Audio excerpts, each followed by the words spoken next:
থেকে কুদরতি আমি আল্লাহ আমার কুদরতি কবজায় আপনাকে তুলে নিলাম।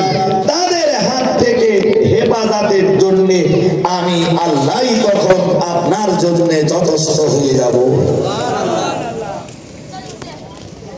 এই আয়াতটা নাযিল হওয়ার পরে নবী সাহাবীদেরকে বলতেন, এবারে আমার পিছনে তোমরা চলতে পারো, আর সামনে নয়। এতদিন আমার সিকিউরিটি হিসাবে ফেরেশতারা আমার পিছনে পিছনে চলতেন। আজ থেকে আল্লাহ তাআলা আমাকে হেফাজতের দায়িত্ব তিনি তার নিজ কুদরতি কবজাতে দিয়েছেন।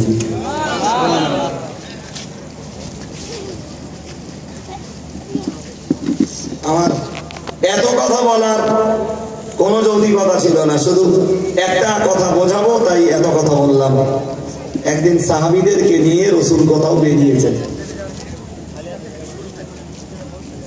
তো সেদিন রাসূলের সাহাবীরা রাসূলের পিছনেই রয়েছেন, সামনে না। তার মানে ধর্ম প্রচারের কাজ রাসূলুল্লাহ তখন অনেকটা এগিয়ে নিয়েছেন।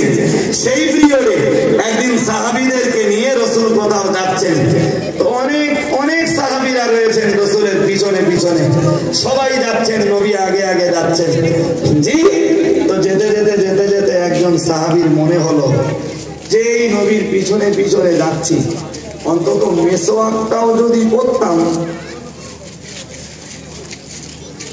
এমন তো কোনো কাজ নেই, শুধু যদি মেসওয়াকটাও করতে করতে যেতাম, নবীর সঙ্গে যাওয়ায়, নবীর সাথে অগ্রসর হওয়ায় কোনো সমস্যারও সৃষ্টি হতো না, পরন্তু নবীর সুন্নাতটাও আদায় হয়ে যেত। মনে মনে শুধু ভেবেছেন যে এটা মেসওয়াক পাবো না।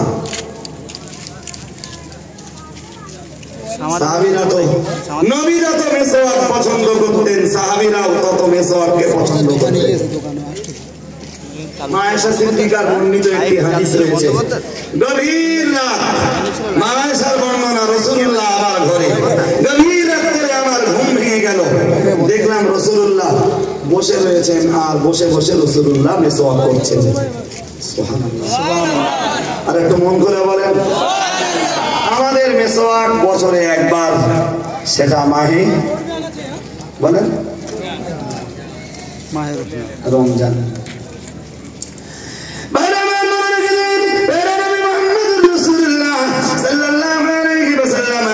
আমার আল্লাহ নবী জানিয়ে দিয়েছেন, ও দুনিয়ার মানুষ মনে রেখে দাও, তুমি মুহাম্মদুর রাসূলুল্লাহ সাল্লাল্লাহু আলাইহি ওয়াসাল্লাম, আমি আল্লাহ পাকের নবী তোমাদেরকে বললাম, লাউলা আন আশুক্কা আলা উম্মতি লা আমারতুহুম বিসওয়াকি ইনদা কুল্লি সালাতিন আই ইনদা কুল্লি ওযুইন আও কামা ক্বালা আলাইহিস সালাম।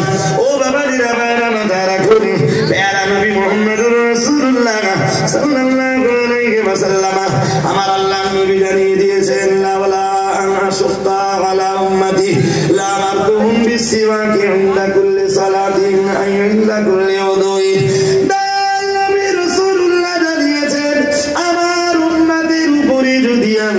বোঝা হয়ে যাবার আশঙ্কাটা না করতাম, আমার উম্মতের উপরে কাঠিন্যতার ভয় যদি আমি না করতাম, তুমি মুহাম্মদুর রাসূলুল্লাহ সাল্লাল্লাহু আলাইহি ওয়াসাল্লাম বলছি, আমার উম্মতের জন্য পালন করা কঠিন হয়ে পড়বে বলে যদি আমি মনে না করতাম, লা আমারতুহুম বিসওয়াকি ইনদা কুল্লি উযুইন ইনদা কুল্লি সালাতিন, আমি মুহাম্মদুর রাসূলুল্লাহ সাল্লাল্লাহু আলাইহি ওয়াসাল্লাম আমার উম্মতকে আমি নির্দেশ দিতাম, 5 ওয়াক্ত নামাজের আগে তোমরা মেসওয়াক করো, 5 ওয়াক্ত নামাজের আগে মেসওয়াকটাকে তোমরা ইস্তেমাল করো। ও বাবাজিরা, বাইরা মাথায় রাখুন, দয়ার নবী রাসূলুল্লাহ জানিয়েছে, কিন্তু আমি এটা ভালোই জানি আমার উম্মত বড় দুর্বল, 5 ওয়াক্ত নামাজ পড়াটাই আমার কতিপয় উম্মতের জন্য বড় কঠিন হয়ে যাবে। তাতে যদি মেসওয়াক করাটা যদি লাজিম করে দেয়, মেসওয়াক করাটা নামাজের আগে আগে যদি লাজিম হয়ে যায়, নামাজের ওযুর আগে আগে যদি অপরিহার্য হয়ে যায়, সেটা আমার উম্মতের জন্য আরো সাকিল, আরো ভারী, আরো বোঝা হয়ে যাবে। এজন্য আমি মুহাম্মদুর রাসূলুল্লাহ সাল্লাল্লাহু আলাইহি ওয়াসাল্লাম আমি মিসওয়াকটাকে সুন্নাতে নববীর দরজাতে রেখে দিলাম। সুবহানাল্লাহ।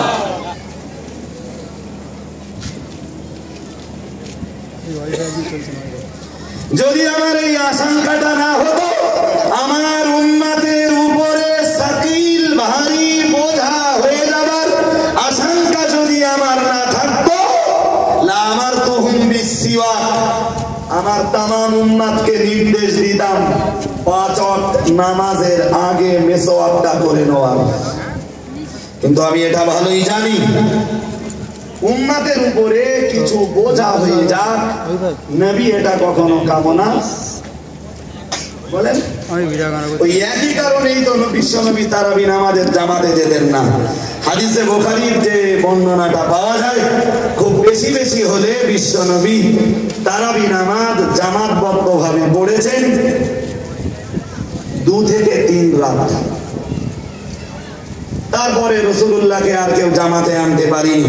সাহাবারা জিজ্ঞেস করলে বলেছিলেন, রাসূল বলেছিলেন, ও সাহাবীরা শোনো, আমার ভয় হয় প্রতিনিয়ত যদি আমি জামাতবদ্ধভাবে তারাবি নামাজ পড়ি আর এখনো কোরআন নাযিল হওয়ার দরজা ওপেন রয়েছে, আমার বড় ভয় হয় যদি সালাতুত তারাবিহ তারাবি নামাজটাকে আল্লাহ আমার উম্মতের জন্য ফরজ করে দেন, তাহলে আমার উম্মতের উপরে একটা বিরাট বোঝা চেপে যাবে। এই আশঙ্কায় আমি মুহাম্মদ সাল্লাল্লাহু আলাইহি ওয়াসাল্লাম আজ থেকে আর তারাবি নামাজের জামাতে গেলাম না। যতদিন বেঁচে থাকবো আমি রাসূলুল্লাহ তারাবি নামাজের জামাতে যাব না। উম্মতের উপরে কিছু ভারী হয়ে যাক, রাসূলুল্লাহ এইটা কখনো কামনা করেননি। সুবহানাল্লাহ বলেন। আর একটু মন খুলে বলেন, সমাজ চেয়েছেন উম্মত যতটা হালকা হতে পারে। কি বলছিলাম মনে আছে? রাসূলুল্লাহ কোথাও যাচ্ছেন, সাহাবীরা পিছে পিছে। একজন সাহাবীর মনে উদয় হলো, নবী মিসওয়াক করা খুব পছন্দ করেন। এই সময়টা এমনি রাস্তায় যা চলছি মিসওয়াকটা করলে তাতে তো কোনো ক্ষতি নেই, মিসওয়াকটা করা শুরু করি। কিন্তু মনের ভিতরে তো শুধু উদয় হলেই হয় না। সাহাবী ভাবছেন, মাগার কোনো মিসওয়াক, কোনো গাছের ডাল আমার কাছে নেই, মিসওয়াকটা করবো কিভাবে?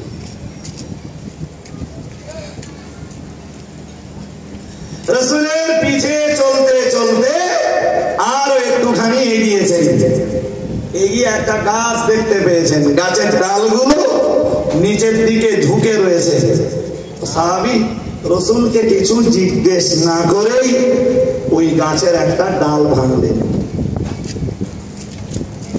আমাদের ওই মিসওয়াক করার দরকার যখন হয়, যার তার গাছের ডালটা গ্যাসা ভেঙে গেলেই রাসূলের সাহাবী ওই রকমই করলেন, বললেন না কিছু, দরকার আছে একটা গাছের ডাল ভেঙে নিলেন, মিসওয়াক শুরু করলেন। সাহাবী গাছের ডালটা ভেঙে মিসওয়াকটা শুরু করতে, আর রাসূলুল্লাহ ওই সাহাবীর দিকে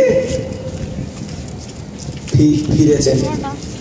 সাহাবীকে লক্ষ্য করে বলছেন খুব ছোট্ট ছোট্ট ভাষায়, মেজাজ নিয়ে নয়, গরম হয়ে নয়, আরে ভাই কোন ভক্ত অনুরক্ত ভালোবাসার মানুষের প্রতি গরম হওয়াটা তো আদর্শ নয়।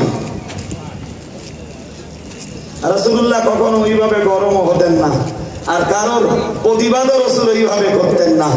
রাসূলুল্লাহ সাহাবীর দিকে ফিরে সাহাবীকে ডেকে বললেন, মিসওয়াক করছো? আমার এই কথাগুলো যদি না বোঝেন তো পরের কথাগুলো আমি বোঝাতে পারবো না। রাসূল সাহাবীদেরকে ডেকে বললেন, ওই সাহাবীকে ডেকে বললেন, মিসওয়াক করছো? সাহাবী বললেন, জি হুজুর, মিসওয়াক করছিলাম, ভাবছিলাম আপনার সঙ্গে সঙ্গে যাচ্ছি, আর মিসওয়াক আপনি বড় পছন্দ করেন, তো ভাই এত আওয়াজ একটু আসতে, হুজুর যা আপনি পছন্দ করেন সেটা তো উম্মতেরও কর্তব্য, উম্মতেরও পছন্দ করা।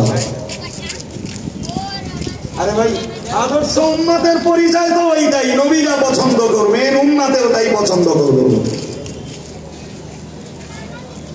রাসূল জিজ্ঞেস করলেন, মেসওয়াক করছো?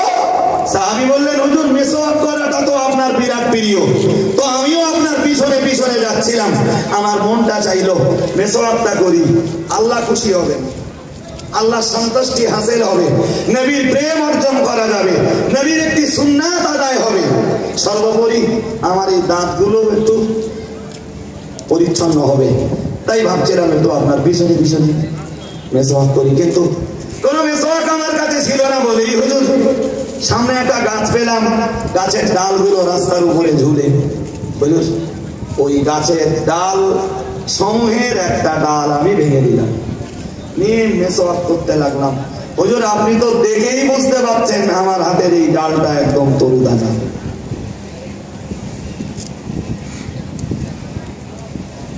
রাসূল খুব ছোট্ট করে বললেন, শোনো সাহাবী, মেসওয়াক করা তোমার নবীর সুন্নাত, মেসওয়াকে তোমার নবী, কেউ মেসওয়াক করলে তোমার নবীর সাথে নিশ্চয়ই তার সম্পর্কের একটা গাঢ়ত্ব তৈরি হয়, কেউ মেসওয়াক করলে তার জন্য আল্লাহর রেজামন্দি হাসিল হয়। শোনো সাহাবী, সর্বোপরি তার দাঁতটা পরিষ্কার হয়।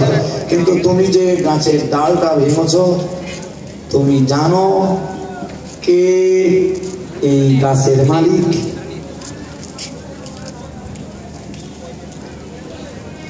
সুবহানাল্লাহ বলেন। এই জায়গাটাতে আপনাদের শুধু বুঝতে হবে, বিশ্বনবী সাহাবীকে জিজ্ঞেস করছেন, জানো তুমি কে এই গাছের মালিক? সাহাবী বললেন, হুজুর এখানে এই গাছটার মালিক কে আমি কি করে বুঝবো? রাসূল বললেন, এই গাছের মালিক যিনি, তুমি অনুমতি নিয়েছো তার কাছে? হুজুর আমি মেসওয়াক করব, তো মেসওয়াকের জন্য একটা গাছের ডাল ভাঙতে গাছের মালিকের অনুমতি পারমিশন নেওয়া লাগে, এটা তো এর আগে আমার জানাই ছিল না। সাহাবীও কত আদর্শবান, বলতে পারতেন রাসূলের মুখের উপরে যে হুজুর একটা গাছের ডাল ভাঙবো, আবার তার মালিকরে বলতে হবে? তা না বলে বললেন, হুজুর একটা গাছের ডাল ভাঙবো, মালিককে বলতে হবে, এটা তো আমার জানাই ছিল না, জানা থাকলে আপনার এই কথাটাকেও আমি অক্ষরে অক্ষরে প্রতিপালন করতাম। আর একটু মন করে বলেন, আরে ভাই রাসূল যা বলেছেন আর যা করেছেন, সাহাবীদেরকে খুব বেশি তাগিদ দেওয়া লাগেনি, একবার সিরিফ একবার। কথাই পর্যন্ত মনে রাখেন, আর তো বুঝিয়ে নেই। আর মাদিন সাহেব স্টেজে বসে রয়েছে, আমার একটু ভয় লাগছে। কি বলছিলাম, আর একটুখানি বুঝিয়ে নেই। হাদিসের কেতাবে এসেছে একটা হাদিস,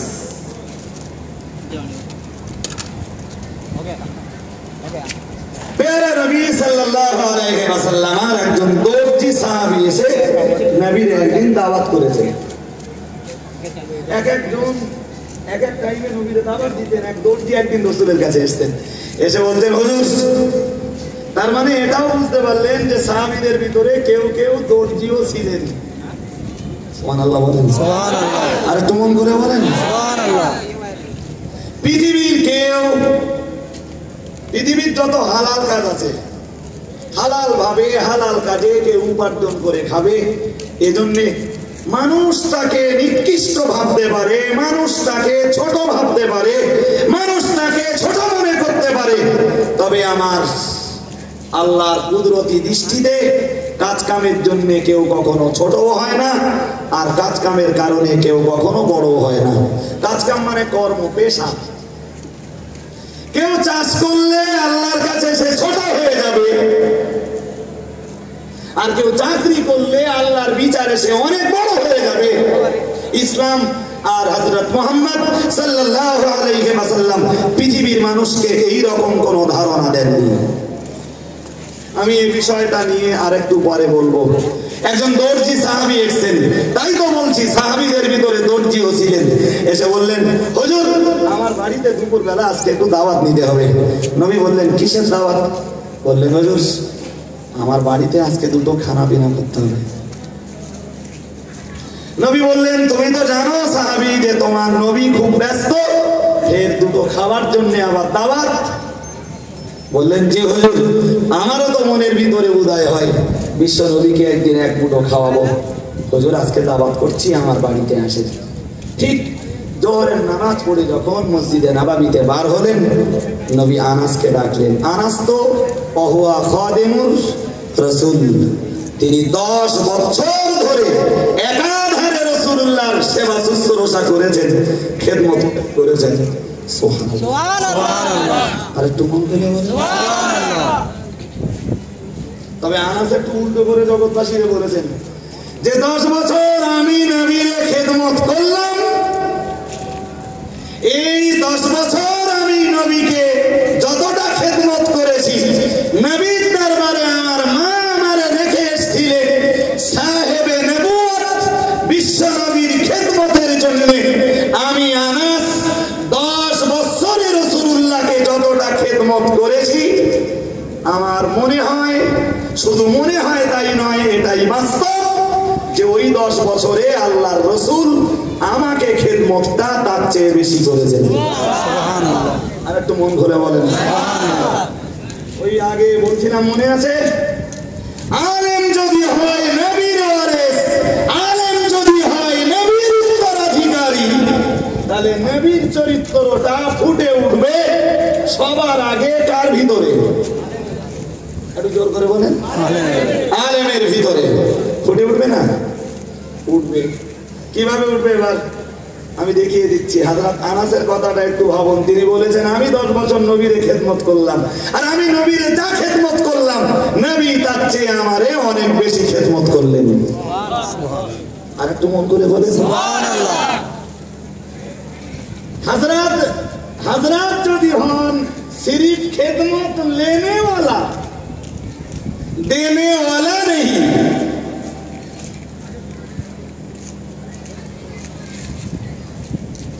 आलम যদি এমন আলেম হন जो लेने वाला मगर कुछ देने वाला नहीं, तो नबी का वारिस हो सकता नहीं।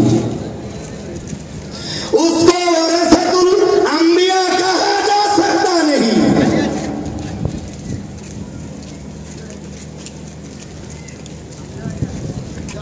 আলেমের চরিত্র যদি এরকমই হয়, জনগণ আলেমকে যতটা দেবে, আলেম আবার জনগণকে তার চেয়ে বেশি কিছু ফিরিয়ে দেওয়ার চেষ্টা করবেন, তিনি হলেন প্রকৃতপক্ষে ওয়ারাসাতুল আম্বিয়া।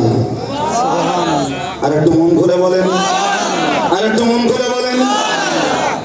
আমি যদি এই বিষয়টা বোঝাই তো এখান থেকে 2 ঘন্টা বলে ফেলবো ইনশাআল্লাহ।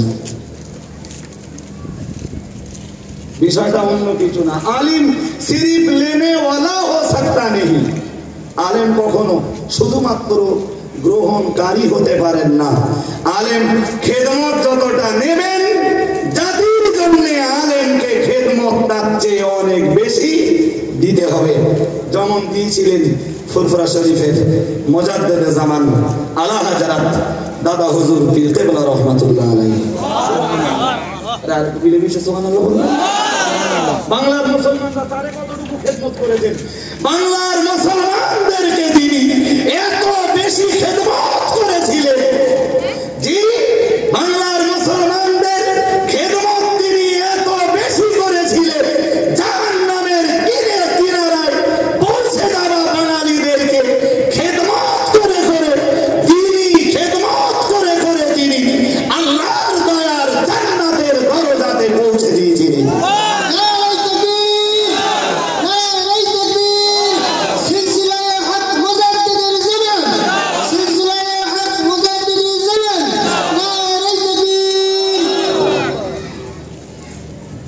কিভাবে দিয়েছিলেন সেটা আলোচনা সাপেক্ষ, কি করে তিনি বাংলার পথ ভোলা মানুষগুলোকে পথ দেখিয়েছিলেন সেটা আলাদাভাবে আলোচনার বিষয়বস্তু। আমি আপনাকে এক্ষুনি যেটা বলতে চাচ্ছি, জোহরের নামাজ পড়ে নবী বেরিয়েছেন, মনে আছে আপনাদের নাকি? হ্যাঁ, মসজিদে নববী থেকে জোহরের নামাজের পরে রাসূল বেরিয়েছেন। আনাসকে ডাক দিয়েছেন, আনাস, আজকে আমার একজন দর্জি সাহাবীর বাড়িতে আমার একটা দাওয়াত আছে, তুমি যাবে? আনাস বললেন, হুজুর দাওয়াতটা কিসের? বললেন আনাস, সিরিফ এক মুঠো খাবার দাওয়াত, চলো। আনাস বললেন, হুজুর যেখানে খাওয়ানো হয় সেখানেও তো আপনার সঙ্গে যাই, আর আজকে এখানে গেলে যাওয়াও হবে, আপনার সোহবত নসিবে জুটবে, আরো দুটো খাওয়াও নসিবে জুটে যাবে। তো হুজুর আজকে না যাওয়ার তো কোনো কারণ নেই, চলেন আপনার সঙ্গী হয়ে যাই। আনাস বেরিয়েছেন রাসূলের সঙ্গে। রাসূলুল্লাহ আনাসকে সঙ্গে নিয়ে সেই দর্জি সাহাবীর বাড়িতে পৌঁছেছেন।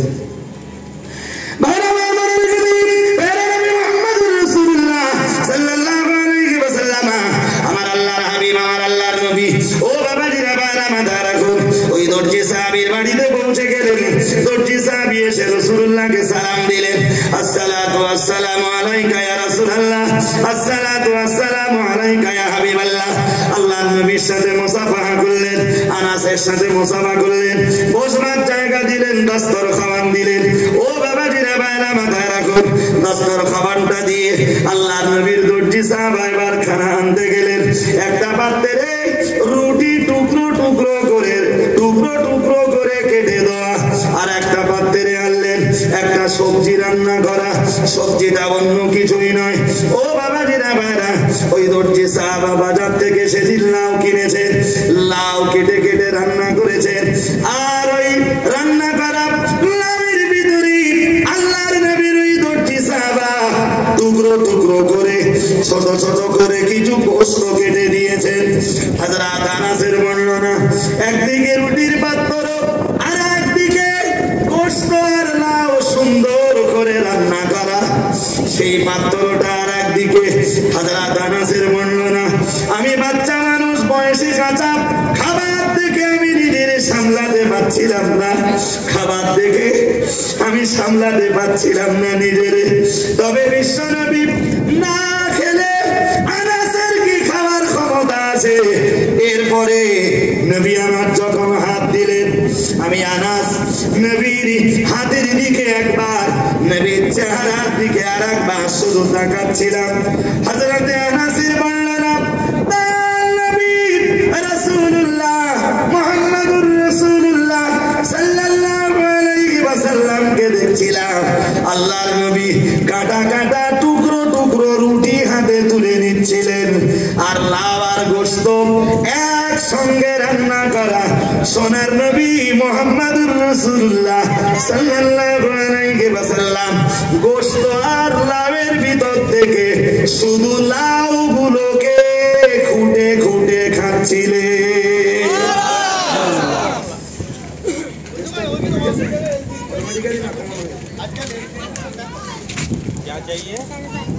যে হযরত আনাসের বর্ণনা, আমি রাসূলের হাতের দিকে একবার আর মুখের দিকে আর একবার দেখছিলাম, রাসূলুল্লাহকে শুধু দেখছিলাম। রুটি তুলছিলেন, আর ওই রুটি একটা করে কাঁটা রুটি, একটা করে রুটির টুকরো নিচ্ছিলেন, আর লাউ আর গোশত একসাথে রান্না করা। লাউ গোশতের ভিতর থেকে শুধু লাউ গুলোকে খুঁজে খুঁজে খুঁটে খুঁটে তালাশ করে খাচ্ছিলেন। সুবহানাল্লাহ। আর একটু মিলেমিশে বলেন, লাউ আর গোশত একসাথে রান্না করে দিলে আমরা কোনটা খাবো? আমরা আগে গোশত খাবো। বিরিয়ানিতে যদি একটু গোশত কম হয়ে যায়, হুজুর আর একবার জিজ্ঞেস করে, ভাই রান্না করা গোশত টোস্ত আলাদা পাওয়া যাবে না?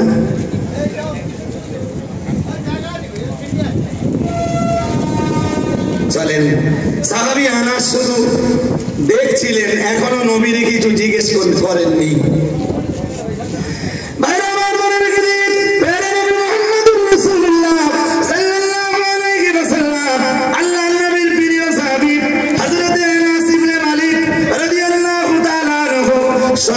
রাসূলুল্লাহর দেখে বললেন, ইয়া রাসূলুল্লাহ, ইয়া হাবিবাল্লাহ, হুজুর একটা জিনিস তো আমি বুঝলাম না, লাউ আর গোশত একসাথে রান্না করে দাও। ইয়া রাসূলুল্লাহ, ইয়া হাবিবাল্লাহ, হুজুর আর গোশত আর লাউয়ের ভিতর থেকে লাউ গুলো ফুটে ফুটে খাচ্ছিলেন, হুজুর গোশত খাচ্ছিলেন না, বুঝলাম না। দয়ার নবী রাসূলুল্লাহ সাহাবী আনাসকে ডেকে বললেন, আনাস, ও আমার সাহাবী আনাস, মনে রাখো আমি মুহাম্মদুর রাসূলুল্লাহ সাল্লাল্লাহু আলাইহি ওয়াসাল্লাম, আমি আল্লাহ পাকের নবী, তোমায় বলছি আমার আগে এই পৃথিবীর মাটিতে যত নবী, যত রাসূল, যত পয়গম্বর এসেছেন, আমি মুহাম্মদ সাল্লাল্লাহু আলাইহি ওয়াসাল্লাম আমার আগের নবী রাসূলরা লাউ খেতে বড় পছন্দ করতেন। তাই আমি মুহাম্মদ সাল্লাল্লাহু আলাইহি ওয়াসাল্লাম তাদের অনুসরণ আর অনুকরণ করতে যে লাউ খাওয়াটা আমি রাসূলুল্লাহ আমার জীবনে বড় পছন্দ করে থাকি। আর একটু মন করে বলেন হযরত আনাস বলছেন, শুধু ওইটুকু কথাই শুনলাম যে আমি লাউ খাওয়া পছন্দ করি। হযরত আনাসের বর্ণনা, আমিও সেদিন থেকে সিদ্ধান্ত নিয়ে ফেললাম, যতদিন পৃথিবীতে বাঁচবো, তাম পৃথিবীতে যত সবজি, যত তরকারি আছে, আমি লাউটাকেই সবচেয়ে বেশি পছন্দ করব। আনাস তামাম জীবনে তাই করতেন। কোথায় ছেড়েছিলাম আপনাদের মনে